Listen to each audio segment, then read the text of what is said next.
So here's how I'll turn $15,000 into $15 million in 2024 if I was to start again.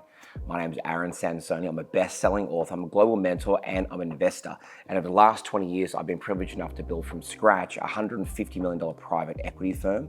And today, I want to show you exactly what I'll do again, from starting to scaling, to the mindset shifts that you need to make, to then building an empire. But to begin with, let me take you back a little bit. So this $15,000 that we talk about, so I actually got a loan from my girlfriend of the time. And don't worry, it turned out okay. We ended up getting married.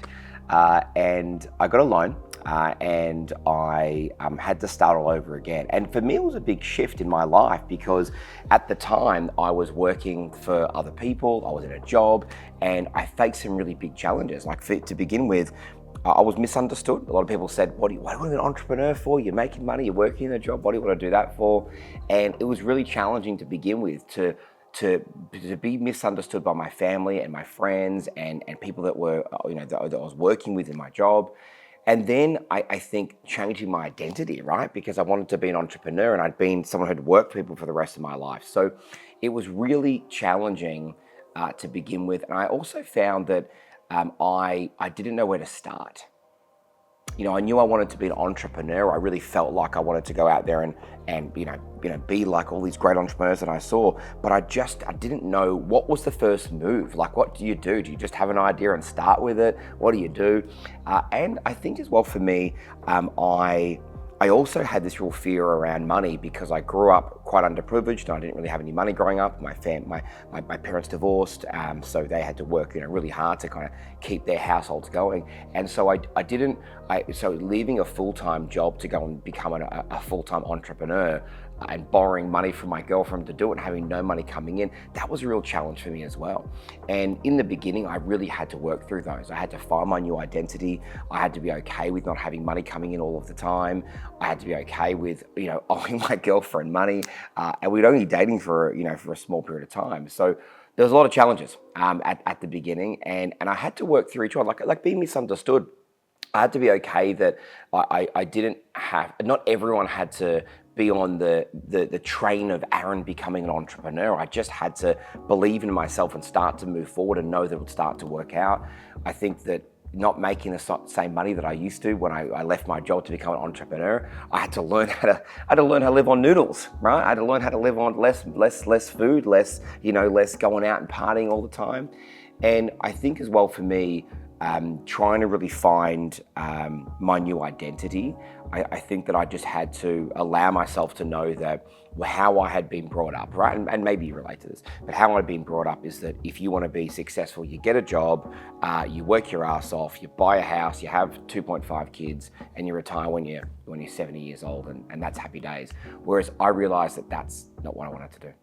I wanted to be a bit different. I didn't know what business I wanted to do. Like sometimes I meet people like, oh, Aaron, I knew I wanted to be this kind of entrepreneur from the beginning. I'm like, that's amazing, because I didn't know what business I wanted to start. I just knew I wanted to be in business. But I know at the very beginning, it was hard. I wanted to quit. I didn't want to do it.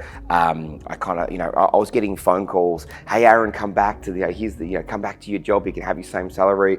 I remember driving a beautiful sports car and I had to sell it. And then start from the beginning. So it was challenging to begin with, but I'm glad I didn't quit. And hopefully over this little bit of time I've got with you today, I can show you what I would do if I was to start again, and what I would do and what I did do and how I built it and what I did. So let's do this. Why don't I share with you how you get started and what you need to do to start growing and scaling up to go from where you are right now, whether you're in business or not, and how do you start to get to that 8-figure and 9-figure? I know it might sound impossible for some people going, oh, how can I do that? But let me show you truly how you go from $15,000, like what I did, and it was a loan, to $15 million, and how I did my very first $15 million. Let me take you through that. So come over here and let's talk about how do you scale up. So come over here with me. So here's what I would do to begin with.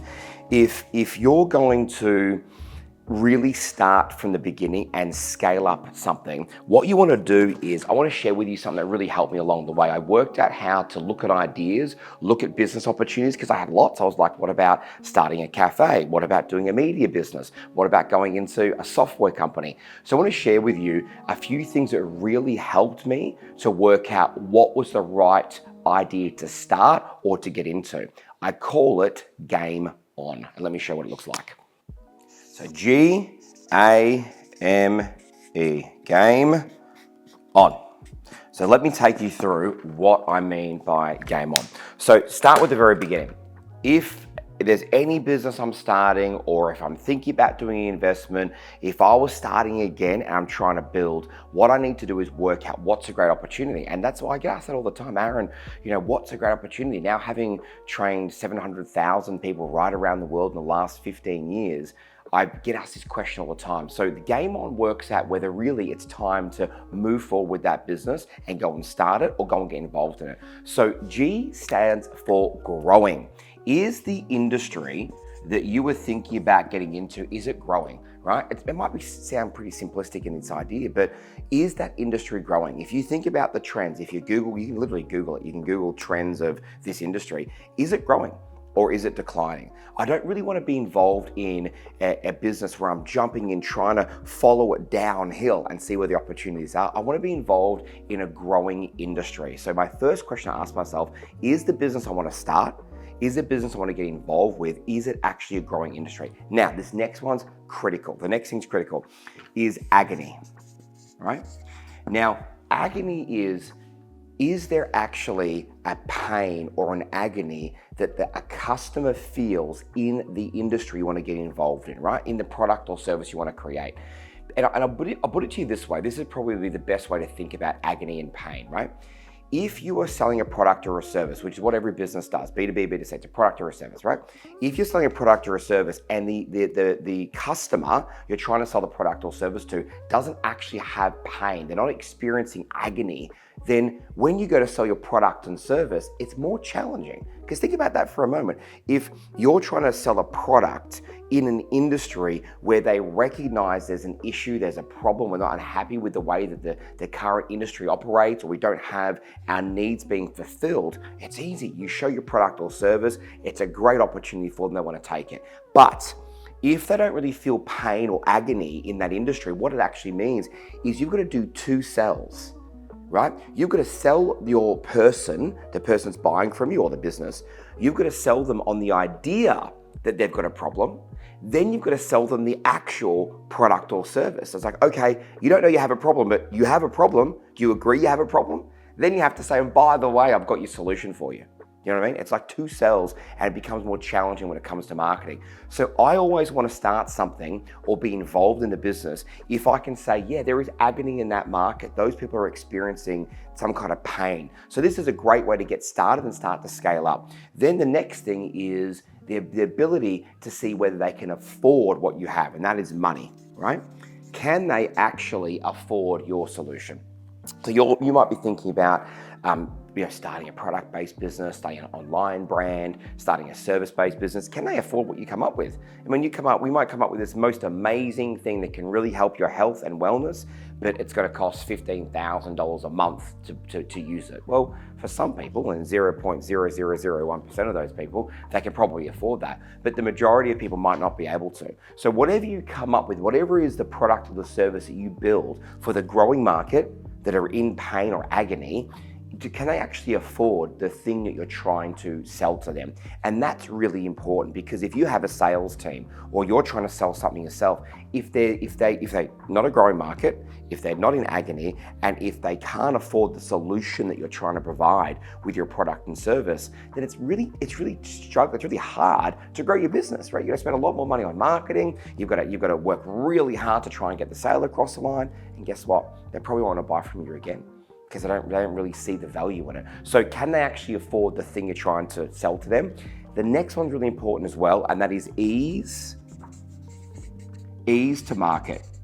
How easy is it for you to actually market those people. So who are you targeting? I mean, if you said, okay, Aaron, I'm targeting 20-year-old males that live in, Melbourne, Australia, well, it's a fairly easy target ratio. But if you're trying to target specific people in specific jobs to do specific things that are going to be the right buyer for your product or service, sometimes that can be more challenging, because if you think of it from a marketing perspective, all of that is based on targeting, on biometrics, on geographics, on psychometrics. All of that is based on understanding the person that you want to try to sell your products to. So can you market them? Can you actually get your stuff in front of them? Because if it's harder to do that, again, it costs more money to get in front of them, right? So how easy is it to market? So far, game. Is it a growing industry? So whatever you're thinking about starting. So if I'm starting again, I got 15 grand. I'm like, how do I do this thing? Okay, do I want to start a company? All right. Is it a growing industry?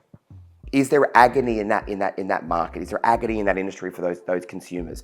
Can they afford whatever the thing is I want to sell them? Can they actually in general afford that? And how easy is it for me to be able to market to those people, right? So I hope this is helping so far. The next O is more of a personal opinion for you, and I call this opportunity, right? Do you really see opportunity? Do you really feel that there is an opportunity there? Are you excited by it? You're like, hey, you know what? I like this idea. This is a really cool. I reckon you could get behind this. I see an opportunity. I feel like there's an opportunity. I've spoken to maybe a mentor or someone else around you, and I see that there's an opportunity in that space. That's really important. I feel like there's an opportunity. I really feel like there's something in this. The last one is what's going to relate to what I'm going to teach you at the end of this training, right? And that is called Nexus. Now, Nexus relates to how could this business that we're starting or growing or being involved in, how could this business connect with other businesses that we might have as we build our empire? Because that's the last thing I'm going to teach you guys, which is what I got known for right around the world, right, Mr. Empire?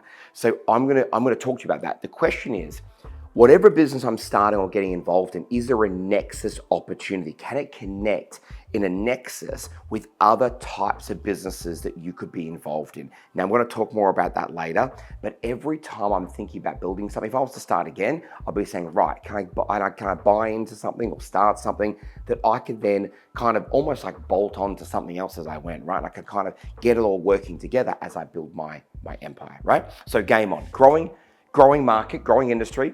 There's agony. They feel a pain. They're like, hey, I don't like this. We need help on this thing. Money. They can afford what I'm trying to sell them in my business. Easy to market. I can target them pretty easily. I don't have to jump through thousands of hoops to get to them. Opportunity. Do I feel like there's an opportunity? Is there something in it for me, right?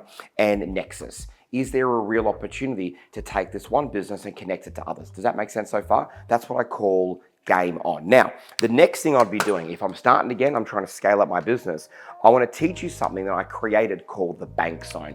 So to do that, if you take some notes as you're going, it's a really good way to do this. So do 3 big circles like this, right, on your page, right? Now, this is the Venn diagram. So what I want you to do is this will be a game changer for you, because when I created this for myself and I really nailed this, it really helped me to work out how do I create something that people want to buy. Like if you want to start you got 15 grand or even less than 15 grand or even more than 15 grand, if you want to go from that starting point to 15 million, this will be an absolute game changer for you, because it was for me. So it's called the bank zone. So here's how it works. Let's say you want to write this one down first. So on the top right-hand side, I want you to write this one down. I want you to write this down. What we, so your business, right? What we rock at, right? What we rock at, which means what are you really good at? Like what's your product, your service? What are you really good at, right? Now down the bottom here, what our competition rocks at. Okay, what our competition rocks at. And you might say to me, Aaron, they don't rock at anything. I'm like, we're the best, they suck. I know, I hear you, right? But let's just pretend they're really good at something. So what is your competition really good at, right? The market you want to get into, right? The market you want to get into, what is the competition really good at? Last thing up here, and this is important, what, in the business I'm looking to start, what our customers want to buy. Okay, and underline the word buy. This is really, really important to the process. So what our customers actually want to buy. Now, have a look at this, right? So if I start a business today, right? And I come up with a product or a service.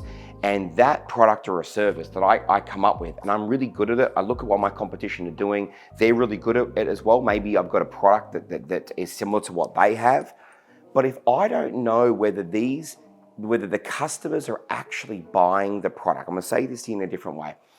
If I start a company and I've got a product or a service and it's similar to what my competitors have, unless I have the actual data that tells me that these customers are buying those products, what can happen at times, and I see it happen all the time, is that I might decide to go into an industry, come up with a product, launch at a price point, launch at a different color or size if it's a product or a service that's similar priced and similar offering to everyone else. And what I might end up doing is creating something that I'm really good at, copying the competition, which happens a lot when you do a lot of research on your competition.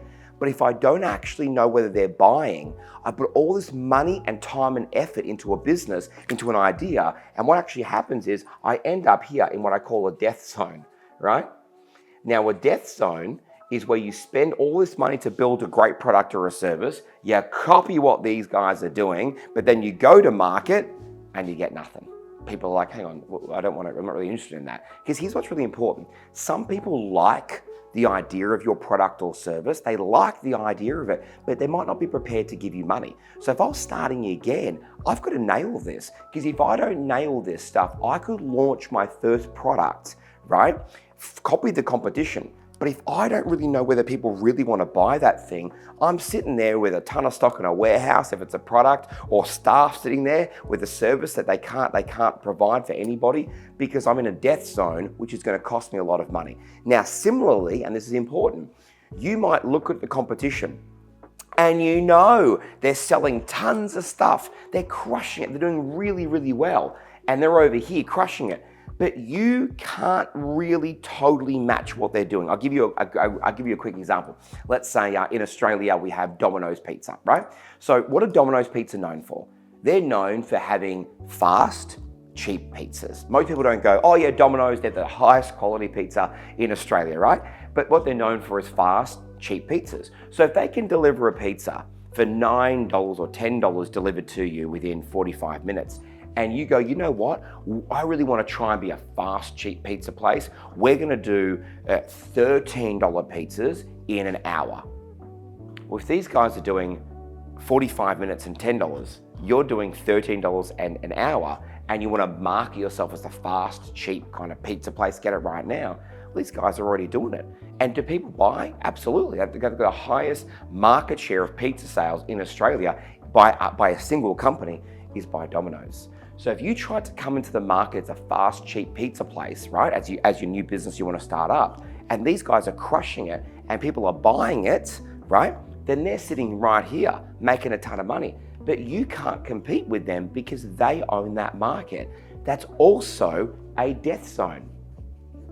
If you launch your business, so if I was going to start a brand new business with my $15,000 or less or more, and I launch it trying to copy these guys, because I know that people are buying from it, but I don't really come up with something that stands out, then what happens? I'm in a death zone. I'll give you another example. Remember Masters, right? Masters in Australia, for those that are from Australia, Masters tried to copy Bunnings, which is another big box Australian company that was all about hardware. Now, they have a great market. Now, let me ask you a question for those that are from Australia. If you find a better price, what will Bunnings do?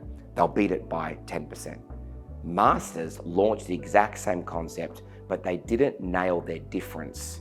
They didn't nail their difference. So they launched, people bought lots of stuff from Bunnings, people love Bunnings, Bunnings had their market, but they launched, but they didn't have something different. So they launched right here. And what happened is in record time, they spent hundreds and hundreds of millions of dollars and they went bankrupt. Big companies do this. The big companies sometimes don't take this lesson either. This is why it's important. If I was starting again, I'll be doing this. So death zone, don't touch it, it's a death zone. Now, here's what's really important.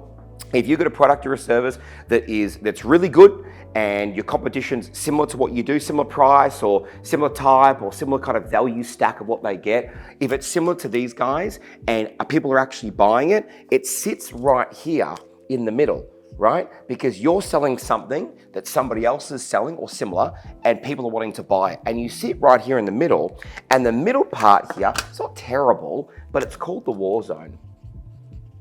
Now, the war zone is where a lot of the market happens. It's where a lot of stuff goes on. The war zone is where people are constantly fighting for business. It's like, imagine you've got like the top end of the market and you've got the bottom end of the market and you've got all of the middle section. This really is mostly where the war zone sits. It's not also always about price, but price is a big indicator of value in people's minds, right? So the war zone is where you're competing.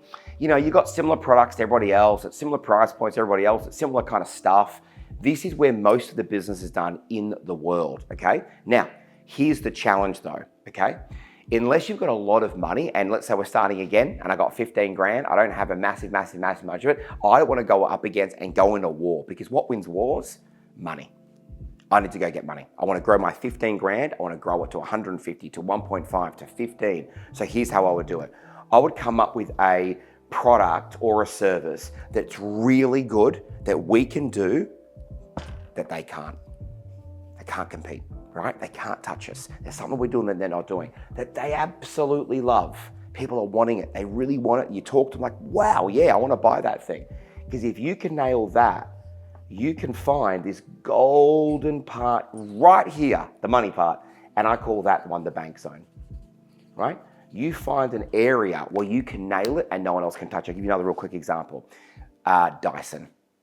James Dyson came up with he didn't come up with a bagless vacuum cleaner. He came up with like a cool looking bagless vacuum cleaner that was better than everybody else's. He charged 2 to 3 times the cost and he built a bank zone. Let me ask you a question. Do you own a Dyson? Do you know someone else that owns a Dyson? Right? It's the most owned vacuum cleaner now in the world, and it's 2 to 3 times the cost. He made a ton of money, became a billionaire by opening up a product that we all already knew about. Vacuum's been around for a long time, but he created something brand new, made a ton of money in the bank zone. Then what did he do? Then he went to war. Then he created all the other products, air conditioner, the hair dryer that my wife has that tells me that it's quiet, but it still makes noise. It's on another ball game. But he made a ton of money. And then he went into the war zone to start into other products. Is that making sense so far? So if I'm going from $15,000 to $15 million, some of the lessons that I did to begin with, and even beyond $15 million, I still use these lessons today. This is the stuff that I still use. This is important. So have you got a bank zone? Can we create a bank zone? If I'm starting a business, can I start it with a bank zone I can take to market? Because let me ask you this question. If you're doing something that no one else is doing, and they really want to buy it, how easy is marketing? Here's what we're doing. No one else is doing it. What do you think? So this really helped me as well. Now let me give some more lessons that really helped me. Let me know if it's helping so far. And let me know in the comments as well if you're learning a bunch from this. So let me give you a couple other things that really helped me along the way. So what did I invest into to scale up now? What did I invest into? We've got Game On, we've got Bank Zone. What did I invest into to be able to start to really give me an ROI? People ask me the question all the time, Aaron, what do I invest into to scale up from $15,000 up to $15 million? I'll tell you exactly what I do. It's called MASS, MASS, right? So I invest mass into mass, right? What do I mean by that? So what I do is I know that these 4 areas are the 4 areas that give me the greatest, right? The greatest ROI. What does that mean? Return on investment, the greatest ROI. So let's start with the very first one. Marketing, and branding.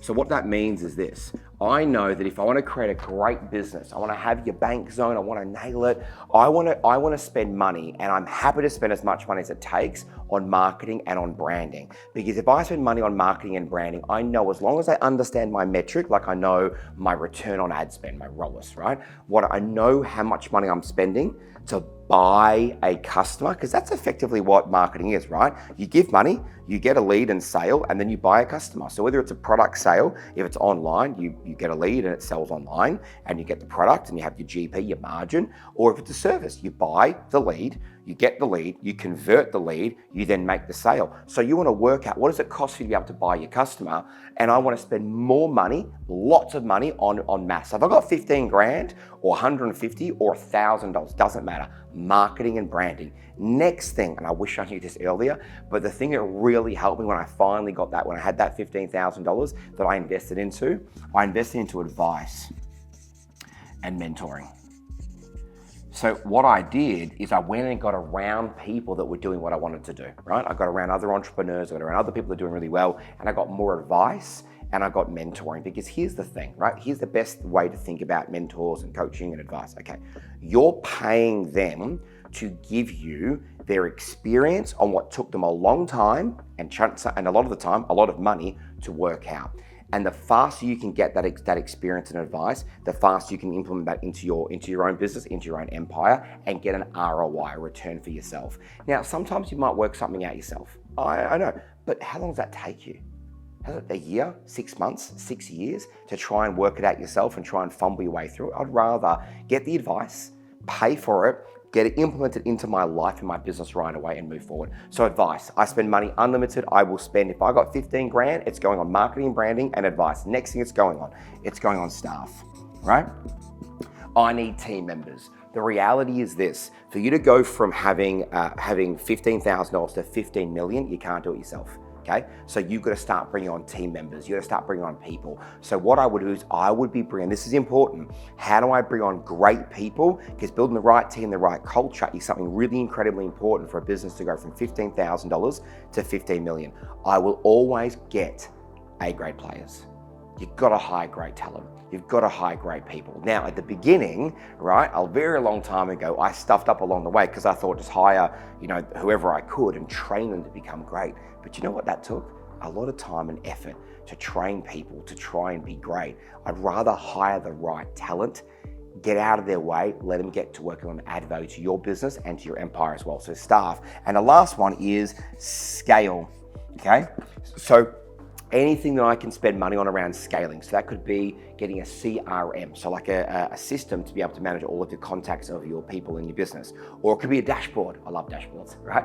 A dashboard where you can visually see what's happening in your business. Or it could be spending money on getting involved in acquisitions of other businesses, or anything to scale you up, to take you interstate, international, to scale up your operations that you need in your business. Mass. That's what I spend my money on. I spend it on mass. M, marketing and branding, advice and mentoring, A, staff, S, and the last S is scaling. This is what gives me the greatest ROI. So if I'm trying to scale up, which is part of what I want to do, going from $15,000 to $15 million, this is exactly what I do. So that is mass, right? So the next part of this, we've talked about a little bit about my story.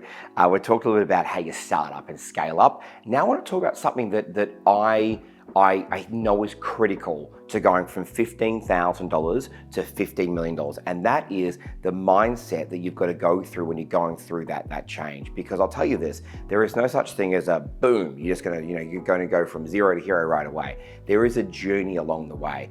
And so what I found really, really important along my journey is learning how to reframe my mind and focus on what's really important. So I want to share something with you. So what you need to think about is that when most people in the world, right, they sit into a few different mindsets. So I'll show you like this, right? So sometimes you meet people and they've got what I call a fixed mindset, okay? Now this is something you might have heard before. People talk about it. A fixed mindset is really where someone effectively just doesn't like change. They get annoyed and shitty at everything, right? They're not happy with this, they're not happy with that. If there's traffic, they go, oh, why me? Why traffic? How come it's coming to, they personally take offense to stuff all the time. And they just are very rigid in their way of thinking. And when things don't go the way that they had it planned in their mind, they have a challenge with that, right? That's called a fixed mindset. Now, look, you and I both know, I don't have to talk to you about that. You know, it's really challenging to have a business that goes from 15,000 to 15 million with a fixed mindset. It's just challenging to have a life that you love we've got a fixed mindset. So it's not going to serve us, right? Obviously having a fixed mindset. Here's the challenge though. I hear this quite a lot, right? I hear this, talked about all the time. People talk about this like you've got to have, not a fixed mindset, you've got to have a growth mindset, they say, a growth mindset. But I'll tell you what, The reason why a growth mindset won't really help you when it goes from a $15,000 business to a $15 million business, the reason why is really simple. A growth mindset is about when something happens in your business or in your life, if something happens kind of to you, you have a positive experience of change. That's kind of the technical way to think about it, right? So if something happens, someone works for your business, right? You've gone from $15,000 to, let's say you've gone up to $1 million, and you've got a general manager in your business, right? And let's say that general manager, they quit. Right? A fixed mindset goes, oh my God, I've got to start again, and this is terrible, and why did I hire that person? A growth mindset goes, that's okay, well, I'll find someone else great. I'll find someone else great. Now you might think that, Aaron, why is a growth mindset such a bad thing? It's not a bad thing. It's just you're watching this because you want to be an entrepreneur, you want to be an empire builder, you want to go from $15,000 to $15 million. You want to do something that's uncommon. Doesn't matter where you're from. I'll tell you, there's like a commonality in your country where you're from. The way people act, the money that they earn, and I promise you, $15 million is above what is common in every single country around the world, right? So that means you have to start thinking in an uncommon way, because uncommon people, right? People that are willing to be uncommon, they get uncommon results. These are two common mindsets. The problem with this is that both effectively, they're defensive mindsets. And I'll explain to you what I mean by that. A defensive mindset, if someone, I like basketball, right? I own part of an NBL team, so I'll talk about basketball. So if someone passes you the ball, right? A fixed mindset gets caught the ball and they go, what you passing the ball for? I don't want to play. Growth mindset, they pass you the ball and they go, okay, I'll play that sport. Fine, thank you for the ball. But if you want to be an empire builder, you can't have a defensive mindset. It's not about whatever you get given, you do the best with. It sounds good in theory. No. You want to be an empire builder, you've got to build yourself an empire mindset. Do you know what an empire mindset is? An empire mindset says, do I want to play that sport at all? Do I want to be in that business at all? Do I want to do the thing I'm doing right now at all? Where do I want to go? It's not about being defensive. So when things happen, you kind of go, oh, that's a bit annoying, I don't like that, fixed. Or, okay, I'll deal with what's been given to me. Empire builders don't deal with what's given to them. Empire builders go out and say, what do I want? What do I want? What do I want? What sort of business do I want? Like if you want to get from $15,000 to $15 million, what vehicle? Which business? We're going to start something. We're going to get involved into something. Are we going to do a service? We're going to do a product. Some businesses can turn over $100 million and profit $1. Some businesses can turn over $15 million and profit $13 million. So what business? What are we doing? What do you want? Right? Part of this mindset stuff is understanding that if you got to think about not just dealing with whatever comes your way, sure, you got to deal with it whatever comes your way when you're an empire builder. Yeah, I get that. But what do you want? Don't just deal with what comes your way with a smile on your face. What do you want? Where do you want to go? What do you want to create? What does your life look like? We've got to start thinking about this in our mind and start playing offense, not defense. Defense. Things happen to us, we get shitty. Defense, things happen to us, we put a smile on our face, we get on with it, but we have to deal with what's given to us. Empire mindset, offense, what do I want? Right? What do I want? Is the GM the right person in the business? Should it be a CEO? Is that the right business? Should I change this? Is that the right product? Should I switch to that? You've got to be always thinking offense. Now, I know what happens. As you go from $15,000 all the way up to $15 million, there's going to be a whole bunch of doubt that creeps in. I know. And a whole bunch of fears. Can I share with you a couple of my fears and my doubts I've had along the way? So firstly, took me a while to work this out, by the way. I had this big feeling, when I was thinking about growing and scaling businesses and building a company, I had this feeling that I wasn't good enough. I don't know if you've ever felt that or if you do now or you have in the past, but I really felt that I wasn't good enough. And I had this doubt that would creep in on my journey to building my own empire. And that doubt had a lot of different reasons that I had that doubt. But one of the reasons that I kind of traced it back to is I remember I played basketball growing up. And I remember there was this one time I really wanted to talk to this coach that was a coach of the A grade team, like the best team. And I was in the B grade team. And I said to the coach, really want to get in the A grade team. Tell me what I need to do. Like I read this book, and I think it was a Michael Jordan book, and it's like, oh, go and ask for what you want. So I walked up, okay, I really want to get on the team, really want to do this, I want to do this. I really want to get in that team. And I was the best player in the second team, the best player in the B grade team, right? So I went up to the A grade coach, I really want to get on this team. What do I need to do? This coach turned to me and he said to me, Aaron, you are just not good enough, and you're never going to be good enough. Now, I was 12, and that sucked. And that stayed with me for a long time. And I had this feeling that started to creep in years later. It's funny how that happens, doesn't it? Years later, where I really felt like I wasn't good enough. I felt like maybe I can't do this, maybe I can't do that, maybe I can't do that, maybe I can't do the things I'm sharing with you. And I had this doubt creep in, and I had to realize and go back and understand those challenges or traumas or fears or whatever you want to call it. And those things were really governing my life.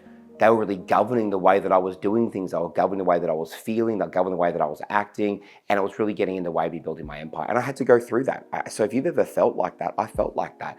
And I had to understand something that was what he felt at the time. Of course, we can sit there and go, that's something that he shouldn't have done. And I agree with you. You probably shouldn't say that to a 11, 12-year-old. But you know what? I also realized that some of that worked for me because I worked my ass off. And I eventually ended up playing. My claim to fame, I know, it was like I played one season of professional basketball in Ireland. But to be fair with you, I think we just drank most of the time because it was in Ireland, and we were playing sport, and there was lots of bars around the place. But you know what? I went from being on the B team, told you would never play that, to then playing professionally for a season, and then owning an NBL team. So it worked out in the end. But I had to go through that. I also felt like I wasn't smart enough. I mean, people that had MBAs, not NBAs, MBAs, people that had degrees in business. I barely passed high school. Right? I went to high school for basketball and to chase the girls around, right? That's all I went to school for, rather. I went to school for that. I didn't feel smart enough. I barely passed school. I didn't go to university. I don't have a degree. And so I felt like I wasn't smart enough. I've also felt over the times that I would fail. Like, I'm going to fail, I'll fail. And then something went wrong, like, of course I'm going to fail. It starts to reinforce that doubt. I felt that too. And I had to overcome that fear of I'm going to fail. And you know what was really funny? When I started to become successful, I'm starting to build this, this business, and I went from $15,000 to, $15 million. When I started to get up that end of the spectrum of what I was achieving, I started to have this imposter syndrome. Like, I'm not worth it, and how did I get it? And I'm somehow, I don't deserve it, and I shouldn't have it. And you start to get this imposter syndrome. So I don't know if you ever felt like that, but I felt like that too. And I had to reframe my mind around. It wasn't like you got to work on, your mindset mastery at the beginning. It's you have to constantly, forever work on this. And really, I had to go through all of that. Not being smart enough, not being good enough, not feeling like I'm going to fail. And then that imposter syndrome were big doubts that I had. But I had to change the way I visualized myself. Visualization really helped me for me. So one thing I used to do is I would really visualize that positive idea of what I wanted in my life, the life I wanted to have by design. And I created this thing. And I said to myself, Aaron, what life do I want to have by design? What kind of life would I have? If I could design my life, what could it be? And I started to visualize it. And then I thought about, well, Aaron, what's success? Right? We all want to be successful. What's success? I'll tell you what success is to me. Success is happy, healthy, my body, my mind, and wealthy. I'll tell you why. I believe that, well, firstly, I want to be happy. I want to enjoy my life, right? Life's short. I want to enjoy it. I want to enjoy it for my family, my kids. I want to have a great time. Healthy. I want to make sure that I'm looking after my body, my mind, my spirit, my physical body, my mental, my emotional, my spiritual, right? All of that. And wealthy, because I want to have choice. We don't live in a cheap world, right? I want to have choice to be able to do the things I want to do. So making money to enable me to go out there and do more things in my life and for other people. Like my charity that we have, that my wife and I started now almost 10 years ago. And we've helped so many people around the world with that. I knew that I wanted to make money. Happy, healthy, wealthy. And I stopped and I visualized what my life would look like. Then what I did is this, Because after you dream, you gotta wake up and get to work, right? Visualization is important, but it's the first step.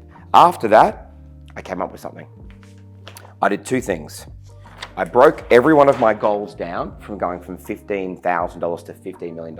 I broke all those things down and I focused on 90-day goals, right? That was a big thing I did. I broke everything into quarters. Maybe it's my sports thing coming back again. I don't know.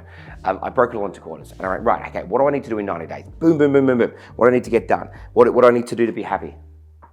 What do I need to do to be healthy? What do I need to do to be wealthy? And as I've gone on, I got even more detail on that stuff, but I went, what do I need to do to achieve in my 90 days? And then guess what I did? I made up something, right? And it really changed my world. And I call it MAIA. And this changed the game for me. After I created my 90-day goals of how do I build my life by design, this mantra has been with me from $15,000 to today at 150 million. Massive and immediate action. I call it MAIA. You know why? Some people will get to this point in the training, take a couple of notes, and do nothing with it. Some people will get to this point in this training. Some people won't even get to this point in this training. Some people will get to this point in this training. They'll have taken down some notes and they go, all right, Aaron, okay, I'll listen, I'll do. And they'll take massive and immediate action. Those are the people that will get results. You see, the difference in me was I was not the smartest person in the room. I wasn't the smartest. I wasn't didn't have the most connections, didn't have the most amount of money, didn't have the most of anything. I just took massive and immediate action until I had the life I wanted to have by design. So part of this mindset and you getting where you want to go, get clear on the life you want to have by design. Know you're going to have to go through those doubts, those challenges, and those fears that we all have, and I share with you some of mine. Break down what you want to do. Break your goals down to 90 days. Get clear on those. Then you're going to take MAIA. And that's how we start to move forward from $15,000 to $15 million, and we really work on our mindset. And now we need to look at how do we then build the empire, right? How do we do that? The last thing I want to share with you today is how did I get known as Mr. Empire? How did that become part of what I'm known for right around the world now, having trained 700,000 people now in person, right around the world, traveling all over the world, and of course affecting millions of lives all around the world as well. In my 17 years now I've been doing it, I want to share with you some of the things that really helped me along the way. How did I get known as Mr. Empire? By building an empire and by teaching others how to do it. Let me share with you what I call the Empire Blueprint. Now we know we want to go from $15,000 to 15 million. I'm going to show you how to do that. I'm going to show you how to go beyond it as well. So this is called the Empire Blueprint. If you're learning a lot from this, by the way, I'd love you to comment below. We love seeing those down there. And by all means, share it as well. Go share it with your family, share it with your friends, share it onto your other social media. Let us know that you're in love in it because I'm happy to do more. So Empire Blueprint. There are three major parts to building an empire, and they're broken up into two different ways for each part, okay? So the first thing you can do is you can start a business, right? And we talked about that, didn't we, right? We talked about Game On, we talked about Branson. So you can start a business, okay? Now, there are two ways you can start a business. I used to think that there was just one way, right? Of course, you can do it with money. You can take your $15,000 and you can go and invest it and you can start a business. And that's what I did to begin with, most of it, because I didn't know anything else. However, there also are ways for you to start a business without having to put any money in at all, right? If you understand how to put a deal together and you learn this stuff, I show people how to be able to start a business without having to put any money in. That's starting. So two ways you can start a company, okay? When I very first started, it was just all about money, money, money, because I didn't know anything else, right? The second thing you can do to build your empire is you can buy a company, right? You can buy a business. Now you can buy a business by using money. You can say, okay, here's a business for sale website. You can see a business for sale. You go to, like if you're in Australia, you go to scaling.com.au, which is actually one of our businesses. And you can see that there's a business that's for sale and you can go, okay, how much do you want? And you can go buy it. Cool. However, you can actually also buy businesses using little to no money down at all, and I teach that too. So you can acquire business without actually having money as well. This is another way to grow your empire. The third way to do this, and I didn't do this at the beginning, I learned more as I went, but if you go from $15,000 to 15 million and beyond that, you also want to look at this. This is called equity. Okay? Now, equity is not shares on the stock market, ASX, S&P 500. What that is getting shares of a business in somebody's own private company. You can do that all over the world. So anyone that owns their own private company, you can get shares in their company. You can become an equity holder, right? Now you can do that with money. You can go and find a business you really want to be a part of. You can go and work out the value of that business, and you can go pay them for a proportion of their business, 5%, 10%, 50%, whatever you agree. Or guess what? You can do that without money as well. You can learn that you can learn and build and understand, I suppose, something that it's, the only currency in this world is not just money. The other currency of this world is value. And if you understand how to bring value to another business, you can also learn how to negotiate a deal where you get equity in somebody else's business without having to put in money. Right? And I've done many of these as well, right? So there's three major ways: start a company, buy a company, and get equity in the business. And you can do those in two different ways each, which is 6 ways. My entire empire right now, we've got around 80 something brands and companies that we're involved in, are all of those. Start companies, buy companies, and I buy into companies. Our entire portfolio is all a combination of all of those things. Now, that's the first thing. How do I do that? I do all of those things. And I teach these things at other times to go deeper into this stuff, right? In different kind of programs that we do. But now I've got multiple businesses. I want to build multiple income streams, right? How do I do that? So one of the big things to remember, and you can probably write this down, it's kind of cool to remember. An empire equals, not E equals MC squared, if I was going to write that, right? E equals multiple businesses, yeah? We talked about that, times multiple income streams, right? I promise you I'm not going to do algebra. I can't do it anyway, right? You'll be okay. Empire equals multiple businesses times multiple income streams. So you know how I've just told you that there's 3 things you can do: start, buy, and buy into equity. So once you get those businesses or start those businesses, you then need to be multiple income streams. And now I teach lots and lots of income streams, but I'll give you a couple. So say you've got a business. You got my business. Okay, that's your business. Okay, so you say, Aaron, I want to grow and make more money. Most people, they will have one income stream, one way their business makes money, right? So they might have online, right? I have an online business that makes money through online sales. Now that's great, but that's one income stream. Your goal is to build as many income streams as you can. Now we do dozens and dozens and dozens in each one of our businesses, right? Which is what makes them profitable and valuable. So how can we build more of them? How about we can also build a direct sales team, right? I can build a team of people that are actually making sales for the business, that are out there making direct sales, are going out there and making it happen. What about I go out there and spend some time and build partnerships? Now, partnerships are a great way to be able to bring in more revenue. Go out there and build some partnerships. You can collaborate with to be able to build partnerships in it. What about wholesale? You might have a product or a service that you can find somebody else that can sell on your behalf. So they sell your product and service, you can wholesale to them. There's dozens of these. I'll give you one more. What about something called arbitrage? Now, arbitrage is where you find somebody else's product that you might like or service, and you decide to sell that within your own business as well. So you might have your own stuff, but you sell somebody else's stuff, and then you sell theirs, you buy it from them, you sell it, and you make some money on what's called the spread. So what you buy it for versus what you sell it for, the in-between part's called the spread. That's called arbitrage. I mean, that's 1, 2, 3, 4, 5 different income streams. And I do dozens of them. But imagine if you had 2 or 3. Imagine if this one made $100,000 a year. This one made $500,000 a year. This one made $1 million a year. This one made only, let's say, $30,000 a year. It only has to be massive numbers. And this made $50,000 a year. I mean, 50, 30, 1 million, 500. You're making lots of money in your business because you've got multiple ways that business is making money. Does that make sense to you? So every business you have, you want to build multiple income streams. Simple as that, right? Every business you have. And you've got to start thinking about, I think you got to think about what is your long-term vision? Like, where do you want to go? Because as you go from $15,000 to 15 million, I want to tell you something, and I actually want to show you something.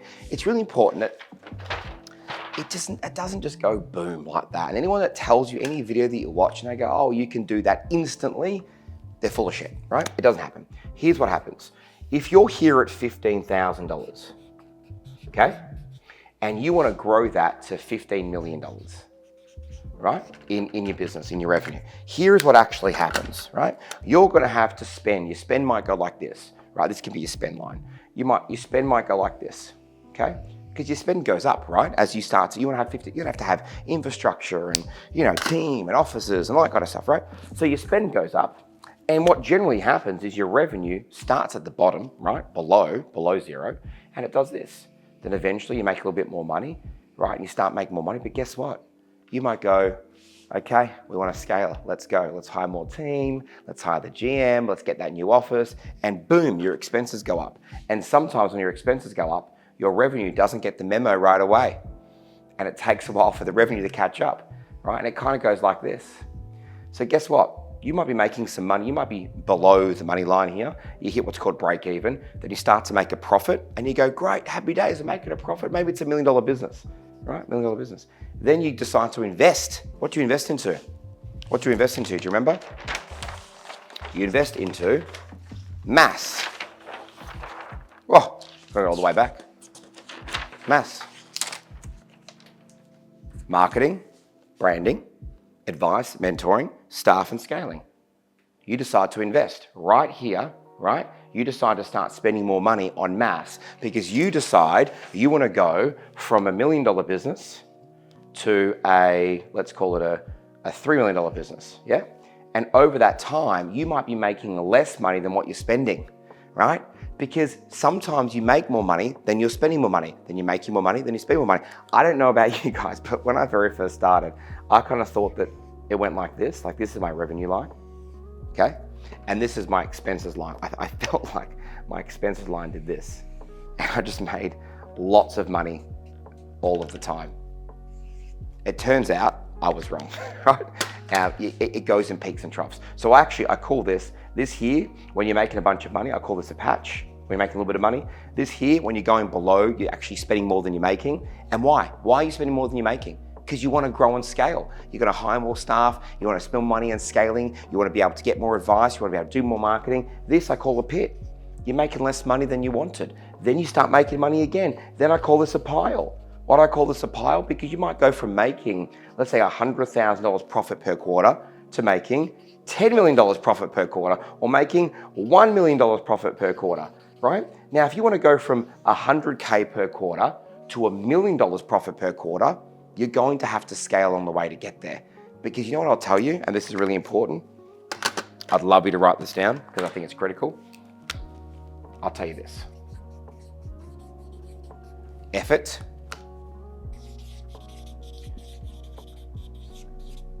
compounds. Yeah? Effort compounds. The more effort you put in, the longer you do it, you can start making days where you'll be making $100,000 a day profit. You'll be making $1 million a month profit. You'll get there. But you've got to go through all the challenging stuff and the peaks and the troughs and the patches and the piles because it doesn't do this. This is what it does. So you've got to commit and take MAIA because effort compounds. Why? Why should you be prepared to do all this? Because you want to have a life by design. That's why. You want to have a life by design? I think it's through building an empire. I think it's through being happy, healthy, and wealthy. And I promise you this, by doing more and more and more of this and making more money, by building an empire, the best vehicle on the planet to do it, it will also give you an opportunity to focus even more on your health, even more on your happiness and your fulfillment, and build that life by design. So I hope you've learned a whole bunch of what I've taught today. I hope it's helped you. Let me know. I'd love to know. Let me know in the comments, wherever you're watching this, let me know. Please tell me if this has helped you. And the biggest thing you need to do right now is take action. What kind of action should you take? Do you remember? Massive and immediate action. Go out there and do it. Go out there and make it happen. You know, Richard Branson, who I've known now for a while, about 12 years, he was in my office in Australia, in Melbourne, you know, recently, only a couple of months ago, and he was sitting down with me and I was having a chat with him. And he said to me that the best life is being an entrepreneur. And I totally agree with him. You know, I've followed his journey for a long time. He's helped me a hell of a lot. I met him when I had like 1 or 2 businesses, and he gave me some great advice and he's gave me some brilliant mentoring along the way. And when I recently caught up with him and we had a great session together, it was just really amazing to sit with somebody who has built such an incredible empire and really has personified this life by design. And I'll tell you this, I never thought, I used to read Richard Branson's books, you know, I never thought I'd be sitting there in my office in my private equity firm with Richard Branson, having a private conversation about how I can go to my next level and learn to do that. And that was because I took MAIA and I kept going. So what you need to do now is all the notes you've taken from this, start taking some action. Go make yourself proud, go kick some butt. And if you really love this, share it. Let me know in the comments, tell me, and I'll be happy to make more of this that's really trying to help you out if this has really helped you. So thanks for hanging out, I appreciate it. And I'm looking forward to seeing all of your results as you build a life by design and build your own empire. I'll see you soon.